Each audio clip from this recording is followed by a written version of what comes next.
সদস্যসকলক ২-৩খন জিলাৰ দায়িত্ব অভিভাৱক মন্ত্ৰী হিচাপে প্ৰদান কৰিছে আৰু সেই দায়িত্ব আমাৰ ওপৰত ন্যস্ত কৰা হৈছে শিৱসাগৰ আৰু চৰাইদেউ এই দুইখন জিলাত।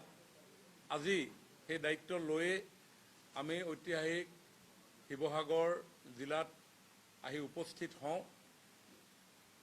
শিৱসাগৰ জিলাখনৰ প্ৰশাসনিক মুৰব্বীসকলৰ লগত এক পৰ্যালোচনা বৈঠকত নাজিৰা সমষ্টিৰ বিধায়ক মাননীয় ময়ূৰ বৰগোহাঁই ডাঙৰীয়া তথা বিশিষ্ট সমাজসেৱক বিতুপন ৰায়ডঙীয়া সহিতে আজি বিভিন্ন উন্নয়নমূলক কাম কাজৰ সম্পৰ্কত বিতংভাৱে গোটেই জিলাৰ মুৰব্বী বিষয়াসকলৰ লগত আমি আলাপ আলোচনাত মিলিত হৈছোঁ। জিলা আয়ুক্ত ডাঙৰীয়া, জিলা উন্নয়ন আয়ুক্তকে প্ৰমুখ কৰি সকলো আজিৰ এই পৰ্যালোচনা সভাত উপস্থিত আছে। মূলতঃ ভাৰত চৰকাৰ আৰু অসম চৰকাৰে যিসমূহ উন্নয়নমূলক কাৰ্যসূচী গ্ৰহণ কৰিছে, প্ৰতিটো কাৰ্যসূচীয়ে যাতে জনসাধাৰণৰ কাষলৈ লৈ যাবৰ কাৰণে প্ৰতিজন চৰকাৰী বিষয়া কৰ্মচাৰীয়ে আন্তৰিকতাৰে নিজৰ দায়িত্বসমূহ পালন কৰে। তাৰ কাৰণে আমি আজি আহ্বান জনাইছোঁ। ৰূপায়ণ হৈ থকা বিভিন্ন বিষয়সমূহৰ অগ্ৰগতিৰ বুজ লৈছোঁ আৰু যিসমূহ আঁচনি বিভিন্ন কাৰণত প্ৰগ্ৰেছ ফ্ল' হৈছে, লেহেমীয়া গতিৰে সম্পন্ন হৈছে, সেইসমূহ যাতে তড়িৎ গতিৰে সম্পন্ন হয় তাৰ কাৰণে উদ্যোগ গ্ৰহণ কৰিবৰ কাৰণে বিষয়া কৰ্মচাৰীসকলক অনুৰোধ জনাইছোঁ। নৰ্মেলি এখন জিলাৰ প্ৰশাসন যন্ত্ৰ পৰিচালিত হয় জিলা আয়ুক্তকে প্ৰমুখ কৰি জিলা আৰক্ষী অধীক্ষক তথা অন্যান্য বিষয়াসকলৰ তত্বাৱধানত। জনসাধাৰণে যাতে চৰকাৰৰ সেৱাসমূহ কম কষ্টৰ বিনিময়ত লাভ কৰিবলৈ সক্ষম হয়, তাৰ কাৰণে অতি গুৰুত্বপূৰ্ণ এটা বিষয় হৈছে এডমিনিষ্ট্ৰেটিভ ৰিফৰ্মছ। আৰু সেইকাৰণে যোৱাটো কাৰ্যকালত মুখ্যমন্ত্ৰী ডাঙৰীয়াই সমজিলা ডিষ্ট্ৰিক্ট এটা কনচেপ্ট আমাৰ প্ৰশাসন ব্যৱস্থাৰ লগত পৰিচয় কৰাই দিলে, ইন্ট্ৰডিউচ কৰাই দিলে।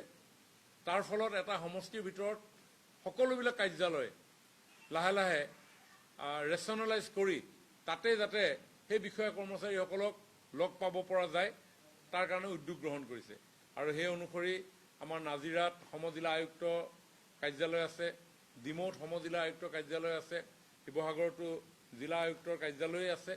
গতিকে বিষয়া কৰ্মচাৰীসকলক মই আহ্বান জনাইছোঁ আজি প্ৰথম দিনৰ এই পৰ্যালোচনা সভাত যাতে তেওঁলোকে সহজভাৱে জনসাধাৰণৰ কাষ চাপিব পৰাকৈ যাতে তেওঁলোক উপলব্ধ হৈ থাকে, তাৰ কাৰণে মই আজি এই পৰ্যালোচনাত আহ্বান জনাইছোঁ। আৰু লগতে জিলাখনত স্থানীয় চিন্তাৰ ভিত্তিত প্ৰশাসনিক কিবা ৰিফৰ্মছ হ'ব পাৰে নেকি, মানুহৰ স্বাস্থ্যৰ পৰা আৰম্ভ কৰি দৈনন্দিন জীৱন যাত্ৰাটো প্ৰশাসন যন্ত্ৰটোৰ সান্নিধ্যই মানুহক উৎসাহিত কৰিব পাৰে নেকি, তেনেধৰণৰ চিন্তা চৰ্চা কৰিবৰ কাৰণেও আমি প্ৰশাসনিক বিষয়াসকলক আজি আহ্বান জনাইছোঁ।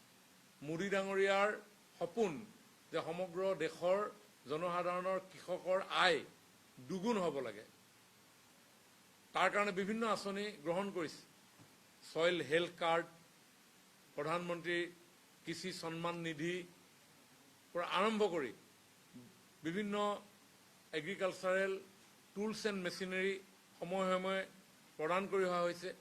আমাৰ ৰাজ্যখনতো মুখ্যমন্ত্ৰী সমগ্ৰ গ্ৰাম উন্নয়ন যোজনাৰ অধীনত প্ৰত্যেকখন ৰাজহ গাঁৱলৈ একোখনকৈ ট্ৰেক্টৰ যোগানৰ ব্যৱস্থা গ্ৰহণ কৰা হৈছে। ঠিক তেনেধৰণে প্ৰধানমন্ত্ৰী কৃষি সিঁচাই যোজনাৰ অধীনত আমাৰ শিৱসাগৰ জিলাখনত প্ৰায় 100তকৈও অধিক মাইক্ৰ সোলাৰ ইৰিগেশ্যন ছিষ্টেম কৃষকসকলক প্ৰদান কৰা হৈছে। এতিয়া এই মাইক্ৰ' ইৰিগেশ্যন ছ'লাৰ ছিষ্টেমসমূহৰ জৰিয়তে একোটা মাইক্ৰ' ইৰিগেশ্যন ছ'লাৰ ছিষ্টেমে 28 বিঘা মাটিলৈকে প্ৰায় 7 হেক্টৰ মাটিলৈ পানী দিব পাৰে। গতিকে এই ছিষ্টেমৰ জৰিয়তে আমি আমাৰ কৃষকৰ আয় কেনেকৈ দুগুণ কৰিব পৰা যায় তাৰ প্ৰতি লক্ষ্য ৰাখি আজি আমাৰ পৰ্যালোচনা সভাত এগ্ৰিকালচাৰ ডিপাৰ্টমেণ্ট, ফিচাৰী ডিপাৰ্টমেণ্ট, আমাৰ ইৰিগেশ্যন ডিপাৰ্টমেণ্টক আমি দায়িত্ব অৰ্পণ কৰিছোঁ যে প্ৰত্যেক বিধানসভা সমষ্টিতে একোখন পথাৰ অন্ততঃ 7 হেক্টৰ এটা মাইক্ৰ' ইৰিগেশ্যন ছ'লাৰ ছিষ্টেমে সামৰি ল'ব পৰা মাটিকালিৰ ভিতৰত পেডি কাম পিচিকালচাৰৰ এটা এক্সপেৰিমেণ্ট চলাব লাগে। কাৰণ ধান খেতিৰ লগত মাছ খেতি সম্ভৱ হ'ব পাৰে। গতিকে আজি জিলা প্ৰশাসনৰ আজি পৰ্যালোচনা বৈঠকত আমি কৃষকসকল ভৱিষ্যতৰ দিনত এটা ইনোভেটিভ আইডিয়াৰে, এইটো অৱশ্যে আমাৰ কাৰণে ইনোভেটিভ, এই কাম অন্যান্য স্থানত চলি আছে, কিন্তু শিৱসাগৰ জিলাখনতো আজি আমি সিদ্ধান্ত গ্ৰহণ কৰোঁ যে ইৰিগেশ্যন ডিপাৰ্টমেণ্ট, এগ্ৰিকালচাৰ ডিপাৰ্টমেণ্ট আৰু ফিচাৰী ডিপাৰ্টমেণ্টৰ যিসকল জিলা বিষয়া আছে তেওঁলোকৰ তত্বাৱধানত একোখন পথাৰ প্ৰত্যেকটো সমষ্টিতে আমি গঢ়ি তুলিম। ঠিক তেনেধৰণে মুখ্যমন্ত্ৰী সমগ্ৰ আত্মনিৰ্ভৰ অসম অভিযানৰ জৰিয়তে সমগ্ৰ জিলাখনত প্ৰায় 2,000 যুৱক যুৱতীক 2 লাখকৈ টকা আমি প্ৰদান কৰিছোঁ।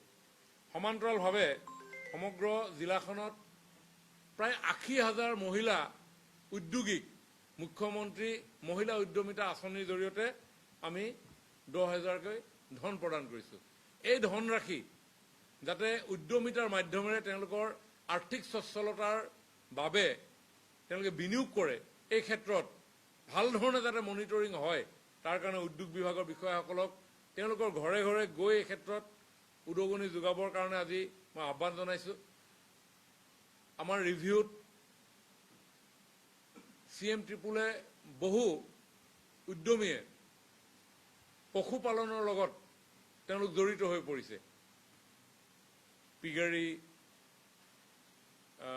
ডাকাৰী, ব্ৰইলাৰ ইত্যাদি ইত্যাদি। আমাৰ সেই উদ্যোগীসকলে এই পশুধনসমূহ পালন কৰোঁতে যিসমূহ টেকনিকেল এক্সপাৰ্টাইজেশ্যনৰ প্ৰয়োজন আছে, যাতে এই ক্ষেত্ৰত তৎমুহূৰ্তত ভেটেনেৰী ডিপাৰ্টমেণ্টৰ যদি সহযোগৰ প্ৰয়োজন হয় তেতিয়া এটা পৰ্টেল জিলা আয়ুক্তক আমি আহ্বান জনাইছোঁ যাতে সেই পৰ্টেলটো দিয়াৰ লগে লগে সেই পৰ্টেলটো চবেই মনিটৰ কৰি থাকিব পাৰে। মই অভিভাৱক মন্ত্ৰী হিচাপে মই মনিটৰ কৰি থাকিব পাৰোঁ, ময়ূৰ বৰগোহাঁই আপোনাৰ নাজিৰাৰ বিধায়ক হিচাপে তেওঁ মনিটৰ কৰি থাকিব পাৰে, বা সুশান্ত বৰগোহাঁই ডাঙৰীয়াই মনিটৰ কৰি থাকিব পাৰে, বা শিৱসাগৰৰ বিধায়ক ডাঙৰীয়াই মনিটৰ কৰি থাকিব পাৰে, জিলা আয়ুক্তই মনিটৰ কৰি থাকিব পাৰে যে আমুক কোনোবা এজন CM ট্ৰিপুলৰ বেনিফিচিয়াৰীৰ ফাৰ্মত এই অসুবিধাটো হৈছে, গতিকে তাত এটা এডভাইজাৰী দৰকাৰ। গতিকে ভেটেনেৰী ডিপাৰ্টমেণ্টে যাতে তৎকালে এই বিষয়ত একশ্যন ল'ব পাৰে তাৰ কাৰণে এটা আমি পৰ্টেল গঠন কৰিবৰ কাৰণেও আজি পৰ্যালোচনা সভাত এটা নিৰ্দেশনা প্ৰদান কৰা হৈছে। আজি আমি সৌহাৰ্দ্যপূৰ্ণভাৱে প্ৰথম যিখন পৰ্যালোচনা সভা, এই পৰ্যালোচনা সভাত স্বাস্থ্য, জিলাখনৰ জনসাধাৰণৰ স্বাস্থ্যৰ দিশটো যাতে সতেজ অনুভৱ কৰি থাকিব পাৰে সকলোৱে, তাৰ কাৰণে স্বাস্থ্য বিভাগৰ লগত আমি কিছু কথা পাতিছোঁ। এটা সতেজ ৰাতিপুৱাই যেনেকৈ আমাৰ দিনটো সজীৱ কৰি ৰাখে, এটা সতেজ ৰাতিপুৱা আমাৰ জীৱনলৈ কেনেকৈ কঢ়িয়াই আনিব পাৰি, যাৰ জৰিয়তে আমাৰ মন প্ৰফুল্লিত হৈ থাকিব পাৰে, শৰীৰ প্ৰফুল্লিত হৈ থাকিব পাৰে, তাৰ কাৰণে আমি আমাৰ বিষয়া কৰ্মচাৰীসকলক আমি এটা আহ্বান জনাইছোঁ যে পুৱাৰ 6 পৰা 7টা বজাৰ ভিতৰত এটা সময় আমি অকণমান স্বাস্থ্য ৰক্ষাৰ ক্ষেত্ৰত আমি নিজাকে, এইটো গভৰ্ণমেণ্ট কোনো ডাইৰেকশ্যন নহয়, গভৰ্ণমেণ্ট কোনো স্কিম নহয়, কিন্তু এটা সামাজিক দায়বদ্ধতা অনুভৱ কৰিবৰ কাৰণে আমি সকলোকে অনুৰোধ জনাইছোঁ। যিহেতু 21 তাৰিখ yoga day, international yoga day সমগ্ৰ বিশ্বই পালন কৰিব, গতিকে সেই পালনৰ প্ৰাক মুহূৰ্তত আমি আমাৰ জিলাখনৰ সকলো বিষয়া কৰ্মচাৰীয়ে এটা স্বাস্থ্য সচেতনতা এটা বাতাবৰণ গঢ়ি তুলিব পৰা যায় নেকি, তাৰ কাৰণেও এটা উদ্যোগ ল'বৰ কাৰণে আজি আমি আহ্বান জনাইছোঁ। আমি শিক্ষা ক্ষেত্ৰখনত কেনেকৈ আমি আমাৰ অধিক আমি ছাত্ৰ ছাত্ৰীসকলক ইনভলভ কৰাব পৰা যায়, অধিক শিক্ষিতৰ হাৰ বা শিক্ষাৰ প্ৰতি ধাউতি কেনেধৰণে আমাৰ যুৱ প্ৰজন্মৰ মাজত বৃদ্ধি হ'ব পৰা যায়, এই বিষয়েও আজি এই পৰ্যালোচনা সভাত আমি আলাপ আলোচনা কৰিছোঁ। আগন্তুক বাৰিষা আহি আছে আমাৰ শিৱসাগৰৰ বিভিন্ন স্থানত প্ৰায় 216খন গাঁৱত বানপানী হোৱাৰ সম্ভাৱনা থাকে। বিগত দিনবিলাকৰ যিটো ডাটা, সেই ডাটা এনালাইচিছ কৰি আমাৰ ডিজাষ্টাৰ মেনেজমেণ্টৰ তেওঁলোকে সম্ভাৱনা ব্যক্ত কৰিছে যে 216খন গাঁৱত যদি ডাঙৰ বানপানী হয় তেনেধৰণৰ সমস্যা আমাৰ আহিব পাৰে। তাৰ কাৰণে যাতে ফ্লাড ফাইটিং সকলোখিনি প্ৰয়োজনীয়তা আমি সম্ভৱ কৰি তুলিব পাৰোঁ, তাৰ কাৰণে ৱাটাৰ ৰিচোৰ্চ ডিপাৰ্টমেণ্টক জৰুৰীকালীন যিসমূহ ব্যৱস্থা ল'বৰ কাৰণে আমি আহ্বান জনাইছোঁ।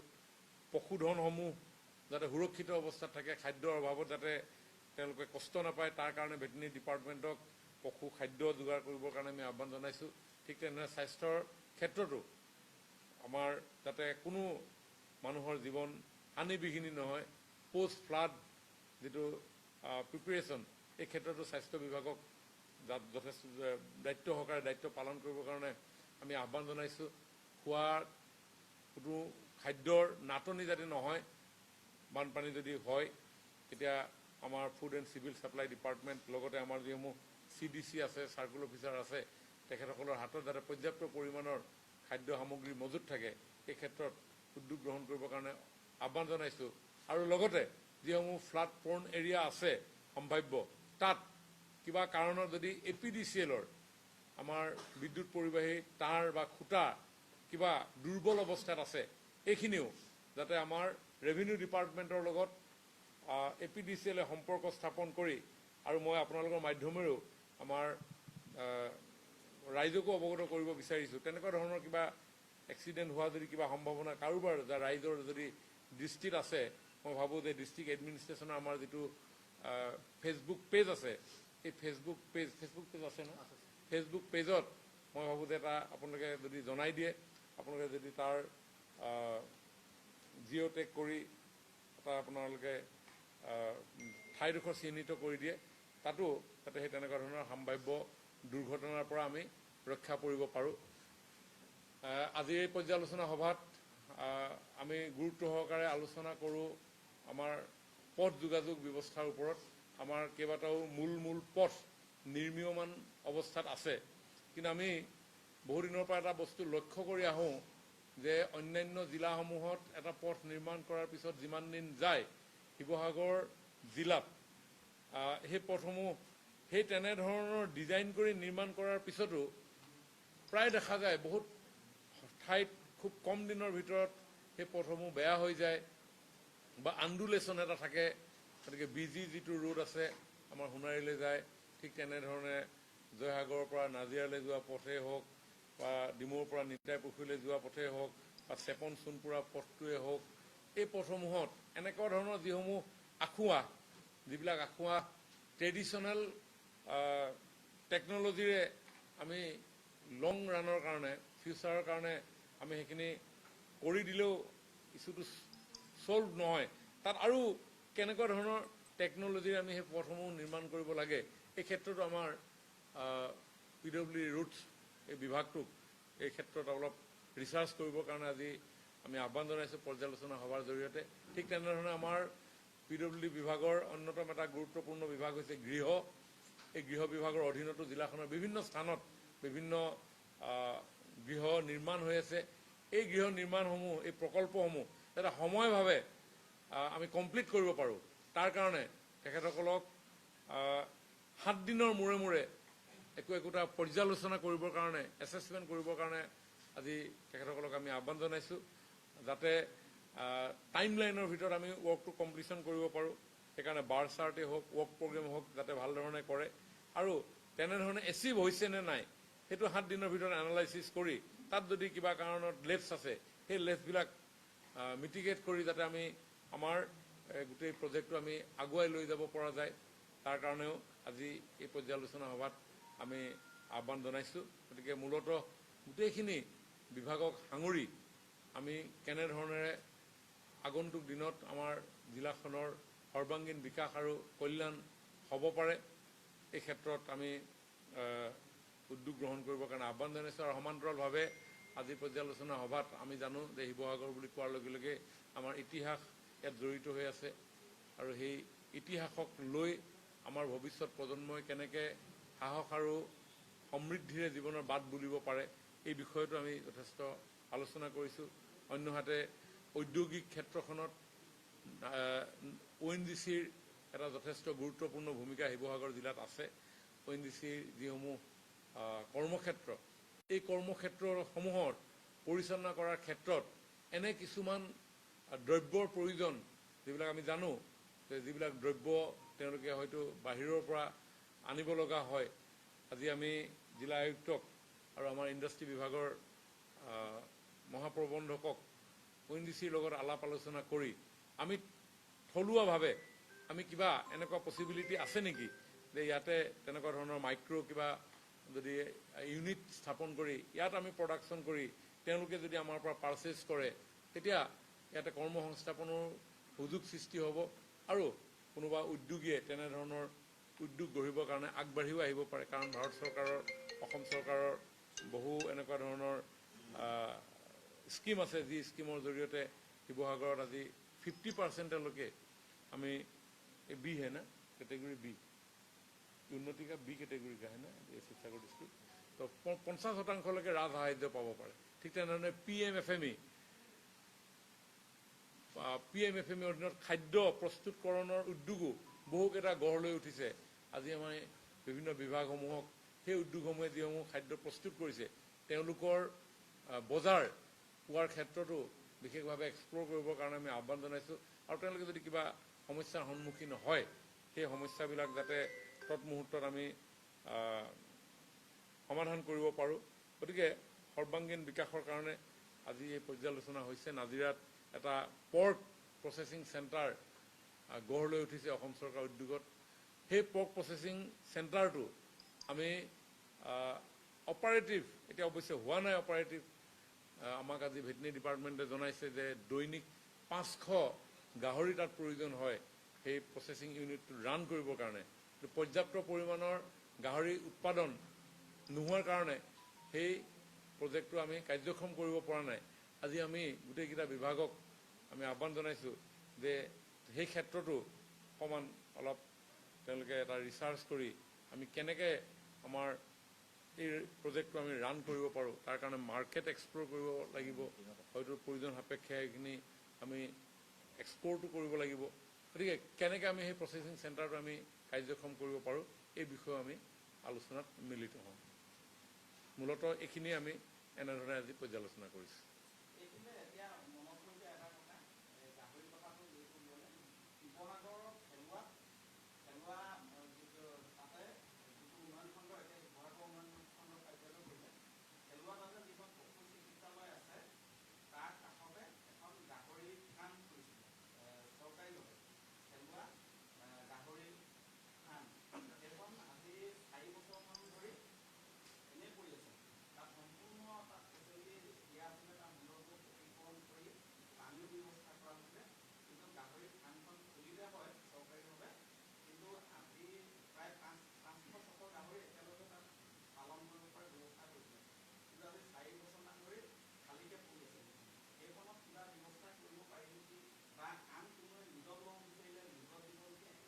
জিলা আয়ুক্ত ডাঙৰীয়া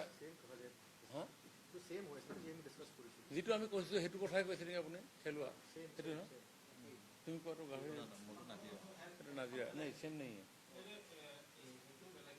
অ'কে ঠিক আছে, এইটো আপুনি দিয়া যিটো বিষয়, সেই বিষয়টো মই জিলা আয়ুক্ত ডাঙৰীয়াক অনুৰোধ জনাইছোঁ যাতে গোটেই বিষয়টো চাওক, চাই পিনি যদি কোনোবা কি কৰিব পাৰি ৰান কৰিবৰ কাৰণে, তো আমি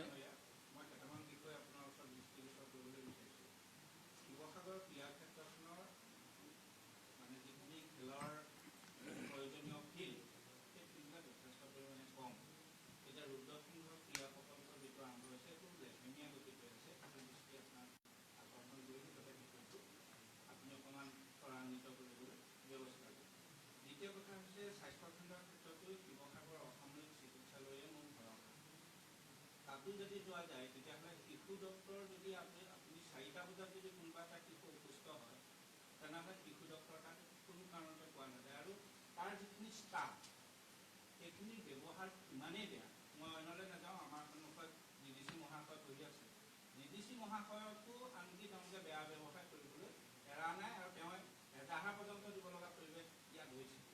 গতিকে এই বিষয়বিলাক ঔষধৰ নাটনি, আন কিবা আনুষংগিক চিকিৎসক নাথাকে, যন্ত্ৰাংশ বেয়া হৈ থাকে, এই গোটেই প্ৰক্ৰিয়াটোৰ বাবে ৰাইজ সাংঘাতিক ধৰণে অসুবিধাৰ সন্মুখীন হৈছে। তৃতীয় কথাটো হৈছে শিৱসাগৰত 551টা চিনাক্ত কৰা আহোম ৰাজশাসনৰ সময়ৰ মনুমেণ্ট আছে। আপুনিও শিৱসাগৰৰ সন্তান হিচাপে আপুনি এই কথাখিনি অৱগত। এই মনুমেণ্টখিনিৰ অধিকাংশই কিন্তু বেদখলৰ। সেইখিনি যাতে বেদখলমুক্ত হয়, কায়াহম উন্নয়ন পৰিষদৰ পৰা ভাতৃ ময়ূৰে যথেষ্টখিনি কাম কৰিলে মৈদাম সংৰক্ষণৰ প্ৰসংগত, কিন্তু বেদখলমুক্ত বহুখিনি হোৱা নাই। সেইখিনি আপোনাৰ দৃষ্টি আকৰ্ষণ কৰিব। ৰংঘৰত বাৰিষা কাল আহি আছে, কিছুদিনৰ পিছতেই হয়তো পানী উঠিব। এই পানী উঠাৰ সমস্যাটো হৈছে যিটো ৰূপহী জান। ৰূপহী জানৰ পৰা পানী গৈ পেলাই মিটঙত পৰি পেলাই সেইটো নামদাং হৈ পেলাই ওলাই যায়। কিন্তু ফ'ৰলেন বনোৱাৰ ফলত সেই ৰূপহী জানটো ব্লক হৈ গ'ল প্ৰায় 3 কিলোমিটাৰ। বেদখলটোতো আছেই মাজে সময়ে, কিন্তু এই ব্লকেজটো হোৱাৰ কাৰণে পানী যোৱা নলাটো সম্পূৰ্ণৰূপে ৰূপহী জানটো বন্ধ হৈ যোৱাৰ কাৰণে ইয়াৰ যিটো পানী সেইটো ওলাই যাব নোৱাৰে। ফলস্বৰূপে উভতি আহি পেলাই ৰংঘৰৰ পৃষ্ঠভূমিটো ডুবাই দিয়ে, চোতালখন ডুবাই দিয়ে। ফলস্বৰূপে ঐতিহ্যটোলৈ এটা ভাবুকি আহিছে। সেই বিষয়টো আপোনাক অৱগত কৰিলোঁ। এতিয়াই সময় থাকোঁতে যাতে ৰূপহী জানটো পানী যোৱাৰ ব্যৱস্থাটো হয়। দেখা থাকে। তৃতীয়, তেখেতে যথেষ্টখিনি আগভাগ লৈছে, আমি কৃতজ্ঞতাও জনাইছোঁ, কিন্তু সেইখিনি মানে পৰ্যাপ্ত হয়। ফ'ৰ্থ কথাটো হৈছে আমাৰ পুখুৰীটোৰ সিফালেই শ্বহীদ পিয়লি ফুকনৰ মৈদাম আছে। ভাৰতৰ স্বাধীনতা সংগ্ৰামৰ প্ৰথমজন শ্বহীদ। এই সম্পৰ্কত অসমৰ মুখ্যমন্ত্ৰী ডাঙৰীয়াই এটা বিশেষ উদ্যোগ লৈছিলে। বিশেষকৈ এই বিষয়টোক লৈ পেলাই যেতিয়া মই ভাৰতৰ প্ৰধানমন্ত্ৰী কাৰ্যালয়লৈ লিখিছিলোঁ, তেতিয়া বিষয়টো যাতে কেন্দ্ৰত উপস্থাপন কৰিব পাৰি তাৰ কাৰণে এটা ব্যৱস্থা গ্ৰহণ কৰিছিল। আৰু মই যেতিয়া মুখ্যমন্ত্ৰী ডাঙৰীয়ালৈ ব্যক্তিগতভাৱে মেইল কৰিছিলোঁ, ইয়াৰ ওপৰত যিখন ৰিচাৰ্চ বুক তেওঁলৈ পঠিয়াইছিলোঁ, তেতিয়া তেওঁ অতি শীঘ্ৰে জিলা আয়ুক্ত কাৰ্যালয়লৈ এখন লেটাৰ পঠিয়াম বুলি কৈছিল। লেটাৰখন মোলৈ আহিলে, ইয়ালৈ পঠিয়াইছোঁ বুলি, যিখনৰ নম্বৰ আছিল 710721/22। এতিয়া জিলা প্ৰশাসনে সেইখন পালেনে নাই, তাৰ ওপৰত কি ব্যৱস্থা ল'লে, যদি পোৱা নাই আপুনি অকণমান বিষয়টো দিছপুৰত গুৰুত্ব সহকাৰে দি এই দুগৰাকীয়ে যাতে আচলতে ৰাষ্ট্ৰীয় পৰ্যায়ৰ মৰ্যাদাটো পায় তাৰ কাৰণে এটা ব্যৱস্থা। আপুনি এই চিঠিৰ ৰেফাৰেঞ্চটো ডিচি ডাঙৰীয়াক দি দিব। মই অলৰেডি আমাৰ অৰবিন্দক দিছোঁ। আৰু কোঁৱৰপুৰৰ যিটো কথা, ইয়াৰ গোটেই কোঁৱৰপুৰ অঞ্চলটোৰ পথাৰখন দৰিকাৰ পানী যিটো আহি এটা চৰিয়াৰ আকৃতি দিছে। তাৰ কাৰণটো হৈছে যিটো ইৰিগেশ্যন ছিষ্টেম ব্ৰহ্মপুত্ৰৰ জলপৃষ্ঠতকৈ ইয়াৰ স্থানটো তলত। ফলস্বৰূপে চৰিয়াৰ আকৃতি হৈ কোনো কাৰণতে সেই কোঁৱৰপুৰবাসীয়ে কেইবাখনো গাঁও, শান্তিপুৰৰ পৰা আদি কৰি গোটেই গাঁওসমূহে প্ৰায় 9-10খন গাঁৱে কোনো কাৰণত খেতি কৰিব নোৱাৰে। আৰু খেতি কৰিব নোৱাৰাৰ কাৰণে কোঁৱৰপুৰৰ পৰা উৎপাদন, কৃষিজাত সামগ্ৰীৰ উৎপাদন সম্পূৰ্ণৰূপে আজি 10-12 বছৰ ধৰি বন্ধ হৈ আছে। এইটো যদি এটা বিজ্ঞানসন্মতভাৱে আপোনাৰ IIT গুৱাহাটীৰ এটা টীম আহি চাইছিলে, পীযুষ হাজৰিকা ডাঙৰীয়া সেই কথাটো কওঁতে সেই বিষয়টো আহিছিল বুলি কৈছিল, আহিছিল। কিন্তু তাৰ পৰৱৰ্তী সময়ত গোটেই কথা বতৰাবিলাক অকণমান বেখেলা মাৰি আছে। গতিকে যদি হয়, আপোনালোকে যিটো কৈছে সমন্বিত কৃষি পদ্ধতি, যদি এইবাৰত সেইটো সম্ভৱ নহয়, তাত মাছ পুহিব পাৰি নেকি, মাছৰ জৰিয়তে ৰাইজসকলক উপকৃত কৰিব পাৰি নেকি, তেনেকুৱা এটা ব্যৱস্থা যদি আপোনালোকে লয় তেতিয়াহ'লে। ঠিক আছে, আপোনালোকৰ পৰামৰ্শখিনি গোটেইখিনি শুনিছোঁ। আমাৰ জিলা উন্নয়ন আয়ুক্ত ডাঙৰীয়াই এইখিনি গোটেইখিনি নোটো কৰিছে আৰু য'ত পূৰ্ণাস্তি সেইখিনি আমি আগুৱাই লৈ যাবৰ কাৰণে প্ৰয়াস কৰিম। আপোনালোকৰ ইয়াতে এজন বিধায়কো আছে, গতিকে বিধায়কজনে কৰিব লাগিব কাম। গতিকে মোৰ মোটামুটি বহুত বেছি ৰুল একো নাথাকে। অভিভাৱক হিচাপে চৰকাৰে লোৱা বিভিন্ন আঁচনিসমূহ ভাল ধৰণে ৰূপায়ণ হৈছেনে নাই, ৰাইজৰ ওচৰলৈ চৰকাৰৰ আঁচনিসমূহ গৈছেনে নাই, এই গোটেই কথাখিনি চোৱা চিতাৰ পৰা আৰম্ভ কৰি আমাৰ প্ৰশাসন যন্ত্ৰ জনসাধাৰণৰ ওচৰত আছেনে নাই, এনেধৰণৰ এটা আমাৰ কামৰো এটা SOP আছে। গতিকে সেই SOP অনুসৰি আমি কাম কৰিবৰ কাৰণে মোৰো এটা সীমাবদ্ধতা আছে। গতিকে মোটামুটি আপুনি কোৱা কথাখিনি নিশ্চয় সেইখিনি আমি এটা পৰ্যায়লৈকে বিবেচনালৈকেতো আনিবই লাগিব। কিন্তু সমান্তৰালভাৱে ইয়াত স্থানীয় বিধায়কজনৰ যথেষ্ট ইয়াতে কাম আছে, কাৰণ এইবিলাক কাম কৰিবৰ কাৰণে তেওঁ বিধায়ক হৈছে। গতিকে তেখেতেও এইখিনি কামত মনোযোগ দিব লাগিব। যদি তেখেতে মনোযোগ নিদি নোৱাৰি চৰকাৰক অকল সমালোচনা কৰি থাকে, তেতিয়াতো মানে বস্তুবিলাক নহ'ব। গতিকে পজিটিভ হ'ব লাগিব। গতিকে আপুনি যদি নেতৃত্ব দিয়ে, ময়ূৰ আছে, ভাতৃ সুকান্ত দা আছে, সকলোৱে যদি হাত উজান দিয়ে, দক্ষিণ গগৈ নকৰিলে উত্তৰ গগৈ ৰাইজে ধৰিব। নাই, সেইটোতো শিৱসাগৰ ৰাইজে ক'ব, মই সেইবিলাক ক'বলৈ অহা নাই ইয়ালৈ।